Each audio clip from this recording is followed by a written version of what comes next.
The Spanish Inquisition is infamous. Long before Monty Python's caricature, history had reached its verdict.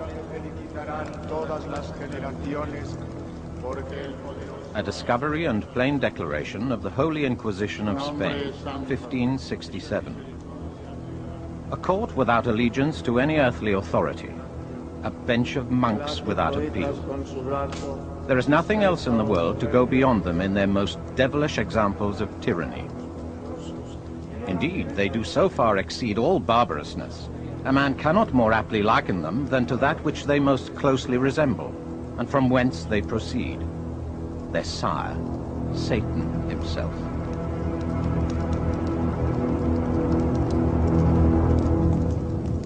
Four centuries of condemnation have made the Spanish Inquisition a byword for cruelty, terror, and tyranny. But this image is false, a distortion disseminated 400 years ago and accepted ever since. Now a new generation of historians is looking at the Inquisition afresh. Every one of the cases that came before the Spanish Inquisition during its 350-year history had its own file. These files, gathered together from sources such as this library in Salamanca, are being properly studied for the first time. I think our views of the Inquisition had been changed largely by the opening up of the archives of the Inquisition. They had everything on tape, as it were, hidden away in their archives. And we can go there, calculate, put it all on computer, and arrive at very firm statistics about its activity. And so all of this has opened wide the debate about the Inquisition, and has also demolished totally the previous image which all of us had. The files are detailed and exhaustive. The Inquisition kept its activities secret from the outside world, but its clerks wrote down every detail in the confidence that their records were for the eyes of the Inquisition only. The huge task of sifting this material, previously scattered throughout Spain, daunted earlier generations. Systematic analysis is only just beginning, but already a very different version of the Spanish Inquisition can be brought to light.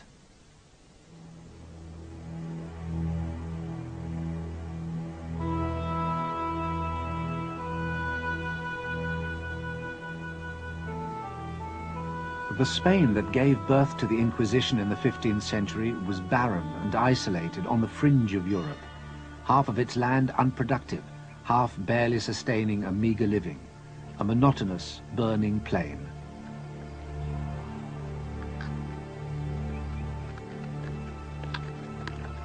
No easy routes, no natural center, no one leader.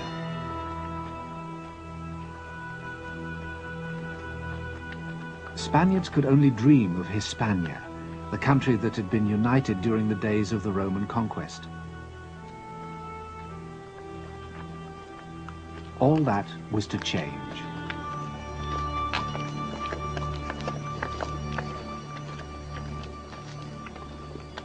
On the morning of October the 18th, 1469, Ferdinand, heir to the throne of Aragon, and Isabella, heiress of Castile, were married.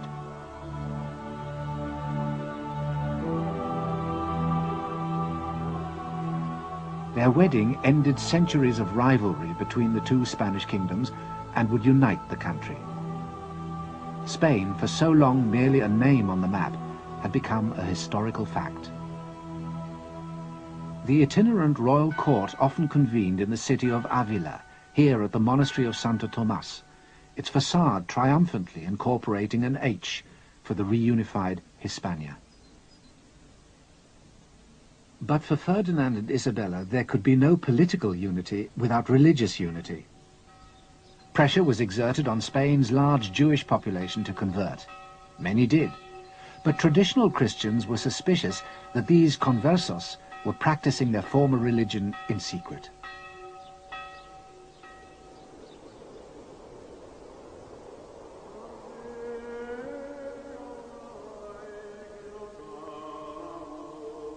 Synagogues, such as this one in Toledo, came under scrutiny. In 1480, a new body was appointed to investigate. Entitled the Santo Oficio de la Inquisición, it's better known to us as the Spanish Inquisition. The Inquisition's task was to discover heresy, deviation from the true faith. Conversos accused of continued Jewish worship could be burnt at the stake. The Inquisition had begun, but the myth had yet to be created.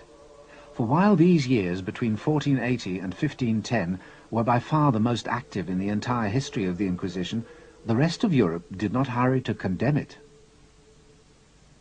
Tenemos noticias muy precisas de embajadores italianos, el embajador de Venecia, el embajador de Francia, el embajador de Florencia, que escriben a los reyes católicos felicitándoles, naturalmente, porque ya, por fin, las tierras de Iberia son tierras de cristiandad.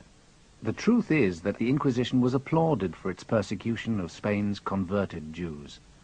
A new age of Christian unity was said to be dawning. It didn't last.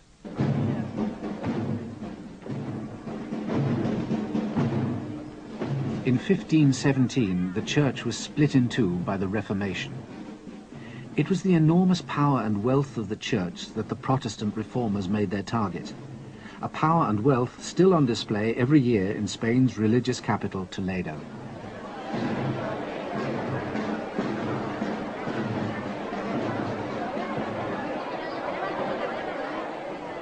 Until then, priests had been the unquestioned mediators between God and the sinful world, essential to salvation. But the reformers declared that men came to God by faith alone, sola fide.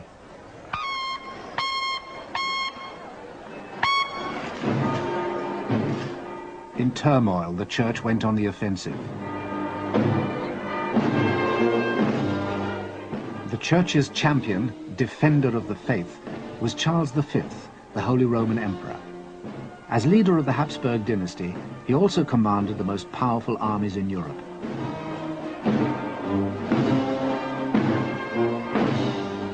But Charles was more than just a Habsburg. As Ferdinand's grandson, he ascended to the throne of Spain, putting that country at the forefront of the defense of the faith. At the Battle of Mühlberg in 1547, his enemies were virtually annihilated.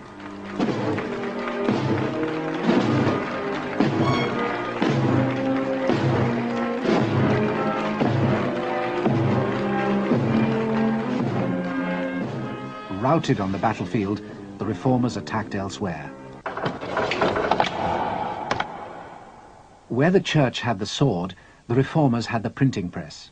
It was no coincidence that printing was invented and spread fastest in the countries most sympathetic to the Reformation, the German states, England, and the Low Countries, where this press in Antwerp still survives. With their new technology, the Protestants could fight a different kind of war. For the first time, it was possible to wage a real propaganda campaign. This is what the enemies of the Spanish Habsburgs did, very skillfully. The Spanish monarchy was unable to counteract that. They fought in the military domain and not in the propaganda domain, and they felt that that was an unfair way of waging a war. That was not proper of gentlemen. Gentlemen fought with weapons, not with leaflets, not with ideas. This scum of barbarians, this mongrel generation, Spain, is and ever hath been the sink, the puddle, and filthy heap of the most loathsome, infected, and slavish people that ever lived. Their more than tigerish cruelty, their lustful and inhumane deflowering of their matrons, wives, and daughters, their matchless and sodomitical ravishings of young boys, which these demi-barbarian Spaniards have committed. Within a year of the Battle of Mühlberg, a stream of anti-Spanish invective began to pour off the printing presses of the Reformation. But the polemic needed a focus. It found one in the body expressly designed to uphold the Catholic faith, the Inquisition. A myth was in the making.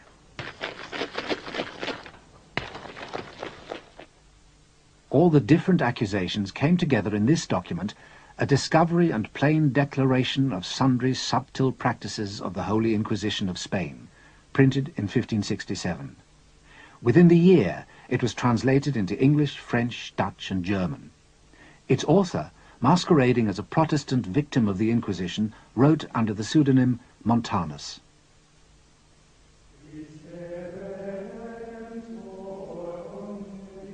By identifying with the victim, Montanus brought the supposed horrors of the Spanish Inquisition vividly alive.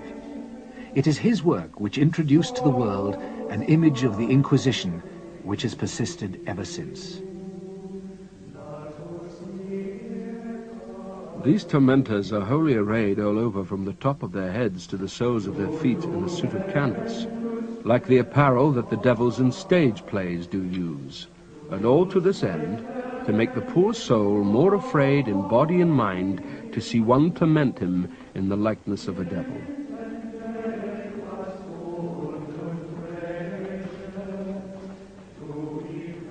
Montanus contributed decisively to what became known as the Black Legend. The Black Legend is the name given by the Spaniards to the image created by their enemies, according to which they were greedy, cruel, tyrannical, and especially intolerant in religious terms. And of course, the role played by the Inquisition, especially in intolerance, was crucial. The Inquisition was the cornerstone of this construction. In the early years of the 16th century, to combat the rising tide of religious unorthodoxy, the Pope gave Cardinal Ximenez of Spain leave to move without let or hindrance throughout the land in a reign of violence, terror, and torture that makes a smashing film. This was the Spanish Inquisition. Es un experto en derecho y forma parte del conjunto de la administración. Lo del clérigo fanático no es más que producto naturalmente de muchas interpretaciones un tanto sesgadas de la propia historia de la Inquisición, claro. There were career men who didn't even have to be priests.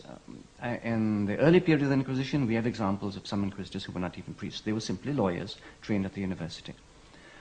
And then they would use the Inquisition merely as a career which could be a stepping stone maybe to another career.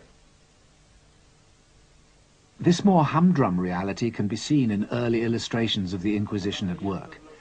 But bureaucrats make boring copy. Montanus' version relied on the Gothic drama of hooded fiends. It was not enough for the Inquisitor to be portrayed as a religious fanatic. He had to have a further interest: torture.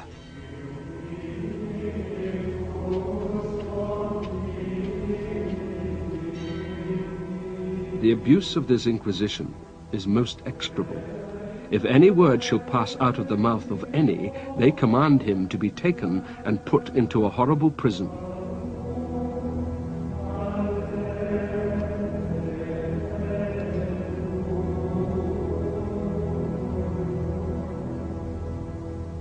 Add to the horrors of the prison the injuries, threats, whippings and scourgings, irons, tortures and racks which they there endure. Murdered by long torments, they are whole days together treated more cruelly out of all comparison than if they were in the hangman's hands to be slain all at once. Montanus associated the Inquisition forever with the horrors of the torture chamber. In time, even these stories of repeated cruelty began to pall. The propagandists turned to stories of more ingenious sadism. One of them surpassed the others in fiendish ingenuity. Its exterior was a large doll, having the appearance of a beautiful woman. A semicircle was drawn around her, and the person who passed over this fatal mark touched a spring, which caused the diabolical engine to open. It immediately clasped him, and 1,000 knives cut him in as many pieces. In fact, the Inquisition uses torture very infrequently. In Valencia, for example, I found that out of over 7,000 cases, only 2% experienced any torture at all, and usually for no more than 15 minutes, and less than 1% suffered repeated torture, in other words, more than once. I found no one suffering torture more than twice. We find, comparing the Inquisition merely within Spain with other tribunals, that the Inquisition used torture less than other tribunals. And if we compare the Inquisition with tribunals in other countries, we find that the Inquisition has a virtually clean record in respect of torture. During the same period in the rest of Europe, hideous physical cruelty was commonplace. In England, you could be executed for damaging shrubs in public gardens. If you returned to Germany from banishment, you could have your eyes gouged out. In France, you could be disemboweled for sheep stealing. The Inquisition used none of these methods. They had a rule book, the Instrucciones, which specified what could and could not be done. Those breaking the rules were sacked. So the Inquisition did not, as alleged, roast their victims' feet, or brick them up to languish for all eternity, or smash their joints with hammers, or flail them on wheels.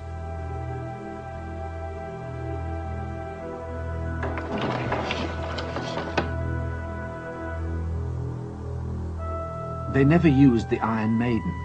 This Iron Maiden, one of only a few examples to survive, was built in Germany. The Inquisitors didn't ravish their female victims, although a rich and undeniably popular tradition suggests that they did.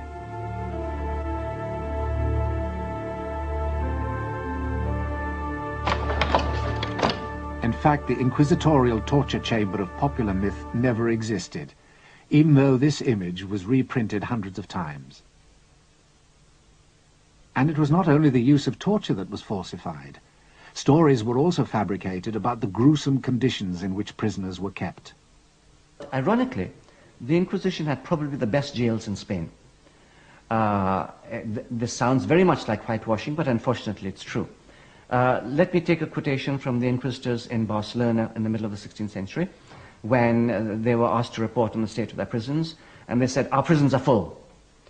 But then they complained to their bosses in Madrid, "We don't know where to send the leftover prisoners we have.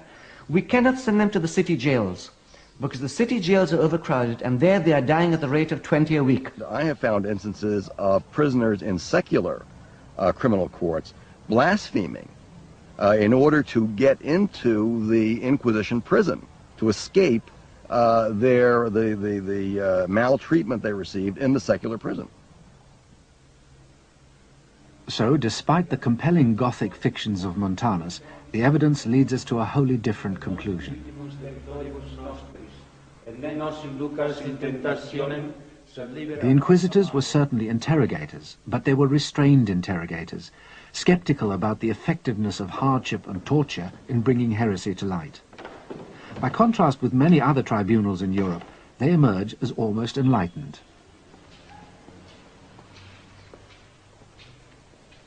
El caso más singular, por ejemplo, es el caso de la brujería.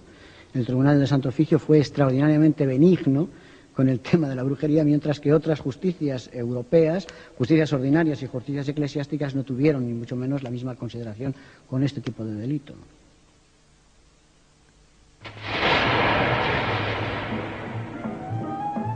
The persecution of witches was a frenzy that swept through Europe for 300 years, between 1450 and 1750.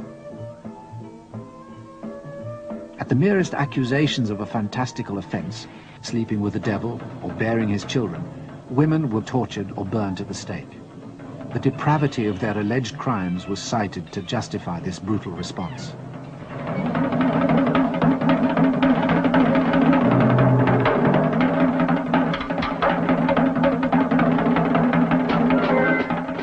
One tribunal took a different approach. Remember that the Inquisitors were university lawyers, and lawyers look for evidence. So when the Inquisitors looked for evidence of witchcraft, they said, okay, so this woman has killed a baby. Where is this baby? How many babies have died? And so on and so forth. And as they went through looking for the evidence, they found no evidence because, of course, witchcraft was, we may presume, an imaginary offense.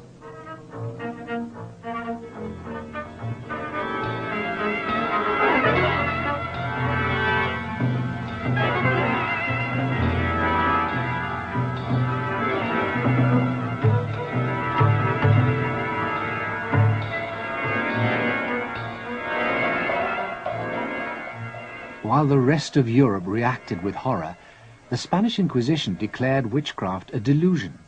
No one could be tried, let alone burnt for it. But it was the Spanish Inquisition that came to symbolize the ruthless persecution of heresy. Why? Because by the 1560s, Spain was more than just a power. It was a superpower. Its fitting symbol, the new royal palace, a 16th century pentagon built in the hills above Madrid, El Escorial. This vast structure, comprising miles of marbled corridors, was built by Charles V's son and successor, Philip II. Under Philip, Spain completed its rise within less than a century from isolation and obscurity to the domination of Europe.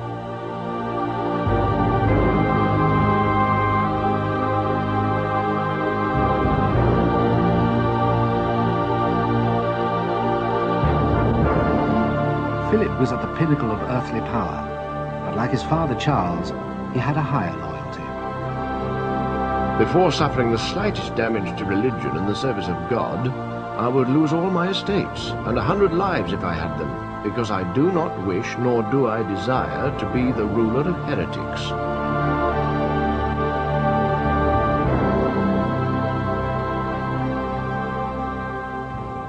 Confronted by such fervor and strength, Spain's enemies changed tack. Their new target would be the king himself. Philip II is an excellent example of the distortions and the creations, very successful creations in this case, of the Black Legend. Philip II was presented as a monster. That's an example of the cruelty of the Spanish race. Philip II really, his policies are perfectly debatable. Personally, I don't like him, but he was no more of a monster than, say, Henry VIII of England. And Henry VIII, nevertheless, was cleaned up in order to be presented as a fit champion of Protestantism. Philip took no such trouble with the presentation of his image, believing it beneath his dignity. He paid dearly for it. In 1568, the year after Montanus was published, a chance incident played into the propagandist's hands. The king's son, Don Carlos, died suddenly. Suspicion lighted on Philip, and it was claimed that he had not acted alone. Among the aspects of the Black Legend, which became very current in the 16th century onwards, was that the Inquisition had encouraged the King of Spain, Philip II, to kill his own son, to execute his own son, for reasons which the king knew best and which the inquisitors knew best. For this legend, of course, there's absolutely no evidence whatsoever, or to be even more firm, it is totally false, totally unsubstantiated. His son and heir, Don Carlos, was an insane, very problematic teenager who died in an accident. But Don Carlos became something like a champion of freedom, and he was the protagonist of many plays and dramas and novels in the 17th and 18th century, the most famous of which was by Schiller, later converted into a beautiful opera, by the way, by Giuseppe Verdi.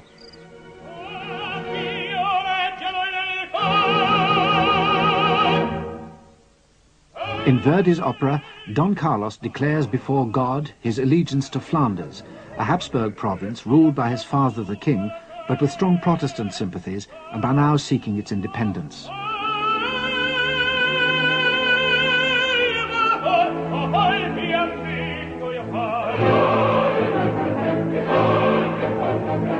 Defying his monstrous father, Don Carlos is portrayed as a heroic symbol of resistance, his mission to defeat the forces of repression.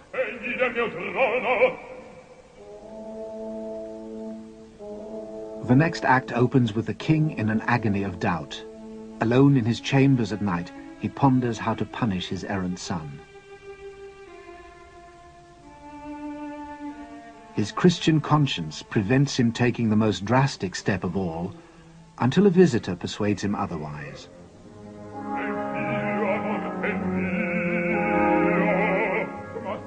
The Grand Inquisitor, portrayed as an old blind man, listens as the king pours out his anguish. Then, through his uncompromising arguments, the Inquisitor gradually overcomes the king's reluctance and persuades him to kill his son.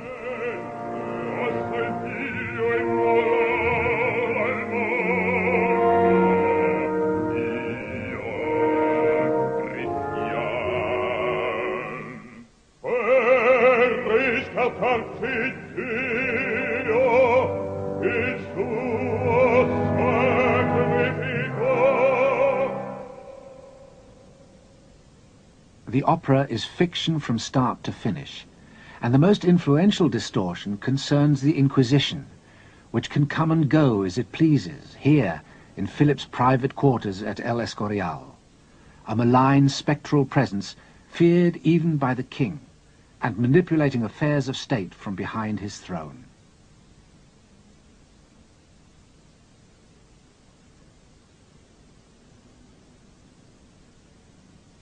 The death of Don Carlos was a godsend for the mythmakers.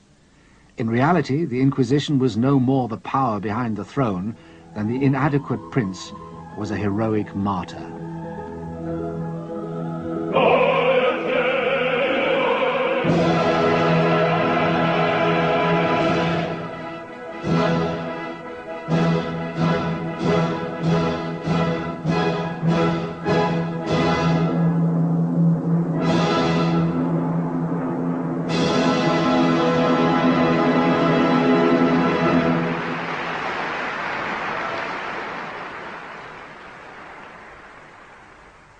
It was not that the Inquisition was without influence. The showpiece displays of its status were grandiose occasions held in the main squares of the cities, such as this one in Madrid. These ceremonies, where heretics were sentenced, were known as acts of faith. But also present were competing power brokers, other church authorities, secular institutions, and the aristocracy. All of these other institutions are powerful. They all have the ear of the king. They are competing and conflicting institutions. So the Inquisition has to operate within that framework. Its power, therefore, is constantly being curbed and opposed by the representatives of other institutions equally powerful.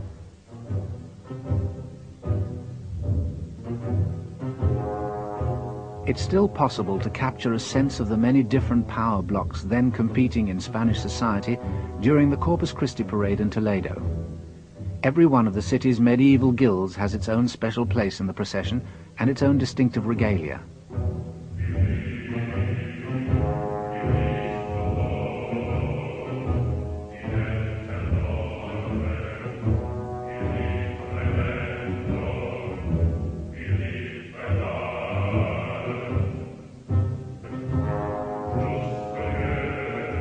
Such limitations, however, were as nothing compared to the difficulties encountered by the Inquisition outside the city walls.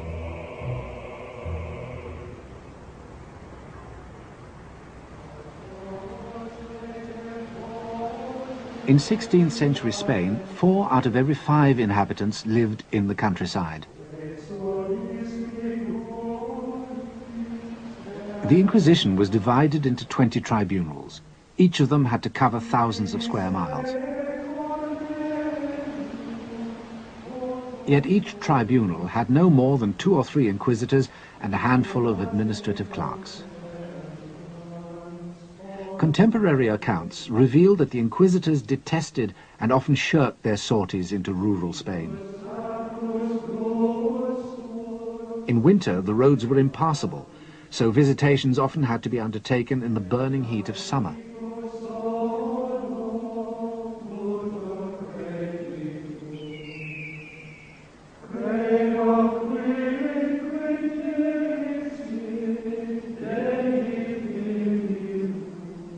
A letter from a village priest in 1562 is typical.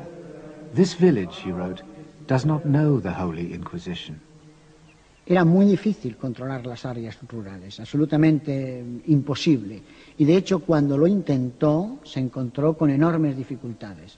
De hecho, podemos decir que durante el siglo XVI y XVII, muchos campesinos castellanos no vieron nunca un inquisidor, ni tampoco vieron nunca un auto de fe.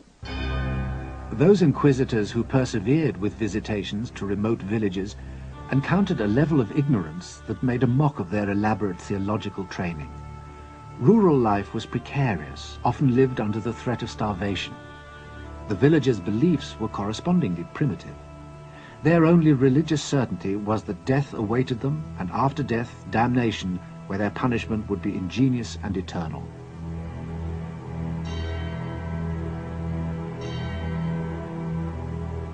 But the gulf between the Inquisition and rural Spain was even deeper than appeared at first sight.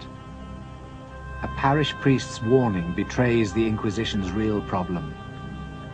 Let us be very careful tomorrow when the Inquisitor comes here. For the love of God, don't go telling tales about each other or meddle in things touching the Holy Office. Their investigations simply met with a wall of silence.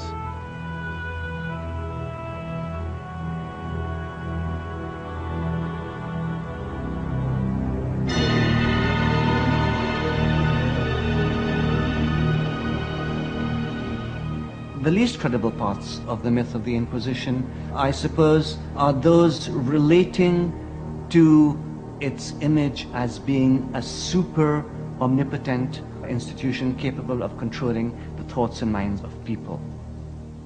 These inquisitors had no power to control society in the way that many historians have imagined that they had. They had no power, they had no function, they didn't have the tools to do the job. And we, in falsifying the image, have given them the tools which have never existed. Powerless in the country, overshadowed in the city, the real Inquisition is scarcely recognizable from its myth. But it is Verdi's vision which persists of an Inquisition which can command a king and force a subject people to kneel in fear before it.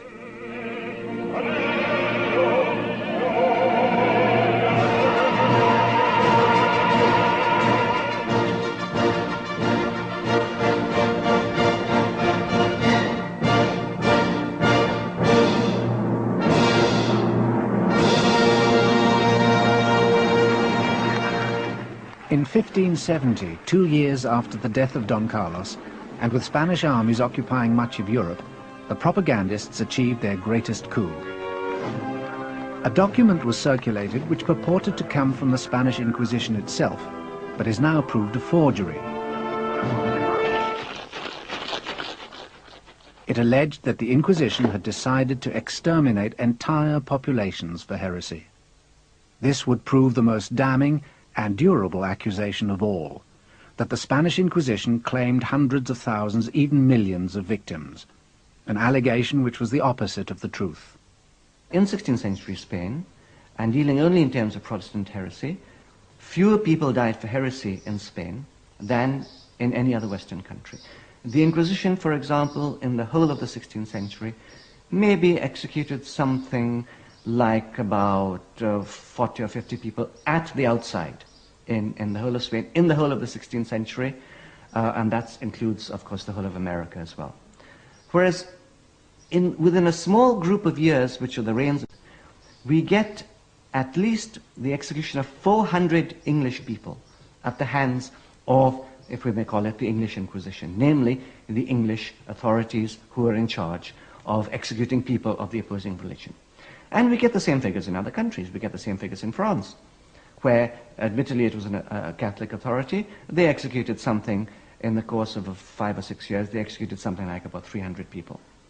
And so whichever country we look at, we find that the number of people who died for heresy in Spain, or for religious persecution of any sort, here I'm including also the conversos, is minimal compared to other countries. So that really, if every country is living in a glass house, none of them could throw stones, because Spain had the cleanest reputation in terms of killing off heretics than any other Western European nation. This conclusion is based on the statistical research currently being conducted in the Inquisition's archives. Indeed, it's now possible, on the basis of research done by academics such as Professor Jaime Contreras, to arrive at a scientific estimate of the total number of victims of the Spanish Inquisition. Y podemos decir que la actividad procesal del tribunal fue menor mucho menor que la que anteriormente se había dicho. El número de víctimas del Tribunal del Santo Oficio durante los 350 años de su actividad no varió entre los 3.000 y las 5.000 personas. Burning at the stake, an image of cruelty associated forever with the Spanish Inquisition.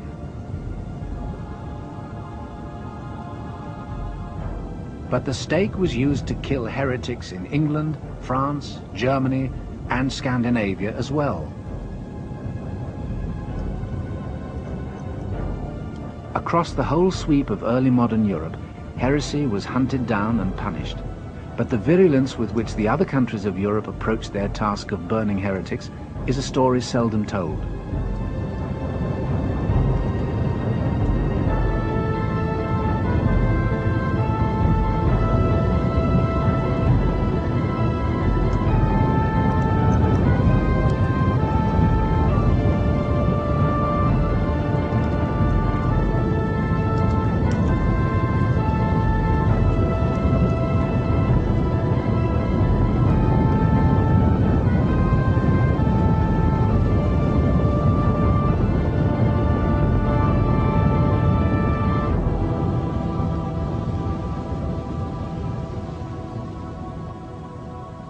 Myth can only be destroyed by fact, and the fact is that between 3,000 and 5,000 people perished at the hands of the Inquisition.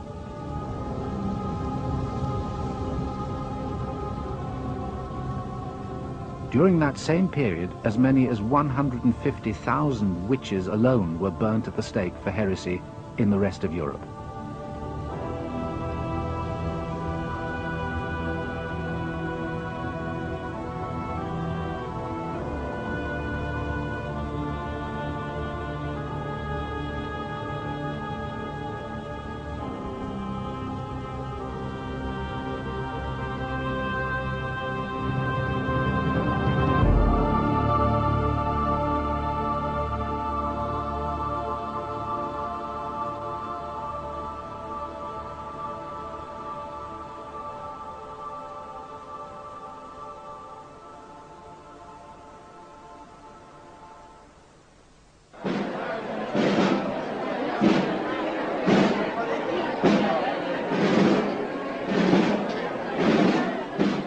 The spectacular rise of the Spanish Empire was to be followed by an uneven but inexorable fall. In the 17th century, the flow of gold and silver from the Americas, which had funded the empire, slowed to a trickle. The state plunged repeatedly into bankruptcy, and the Spanish territories in Europe were relinquished one by one.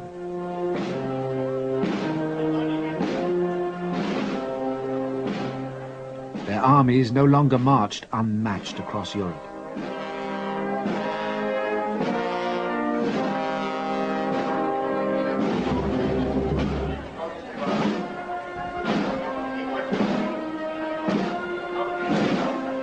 Spain was reverting to the obscurity from which Ferdinand and Isabella had rescued it 250 years before.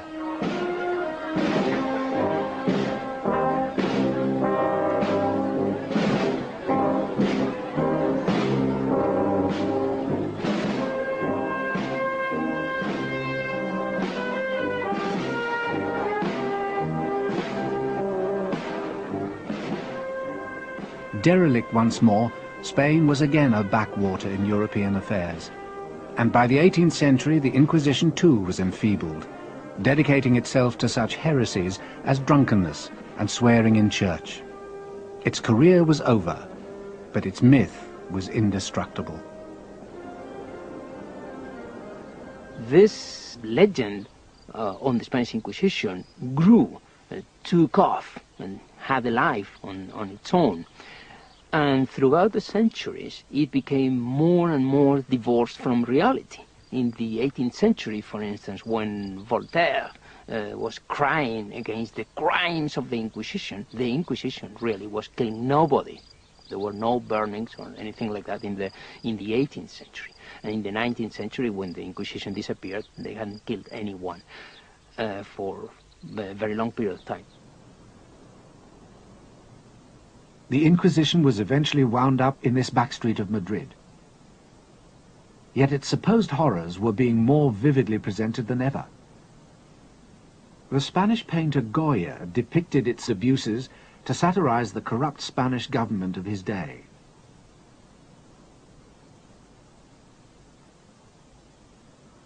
The now defunct Inquisition could be turned by Dostoevsky to criticize the despotic governments of the Tsars in distant Russia. As a myth, the Inquisition was becoming a shorthand not just for religious fanaticism, but for the repression, injustice and terror that the powerful states of a new modern Europe inflicted on their subjects everywhere. And for that incarnation of the myth of the Inquisition, the 20th century had a special use. Are you now, have you ever been a member of the Communist Party? Are you a member of the Communist Party? Or have you ever been a member of the Communist Party?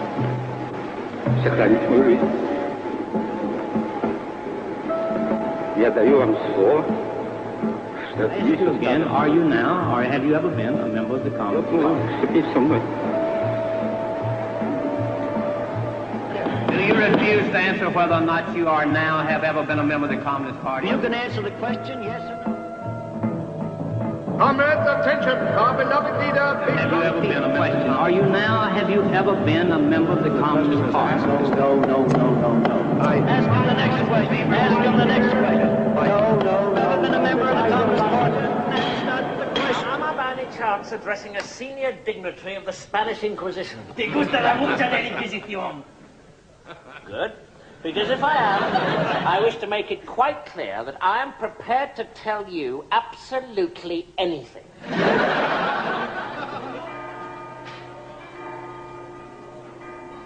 National stereotypes fulfill very complex functions.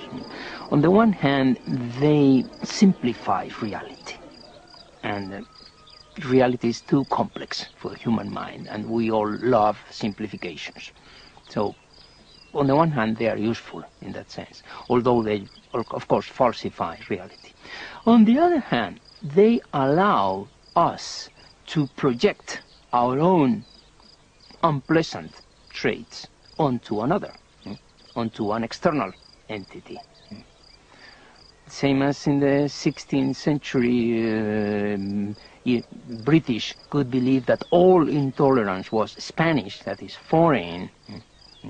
Well, we can believe in the 20th century that all fascist or Nazi tendencies are German, when we should know that we all have Nazi tendencies, and we should fight our own unpleasant traits instead of projecting them onto another. But it's much more gratifying to expel them.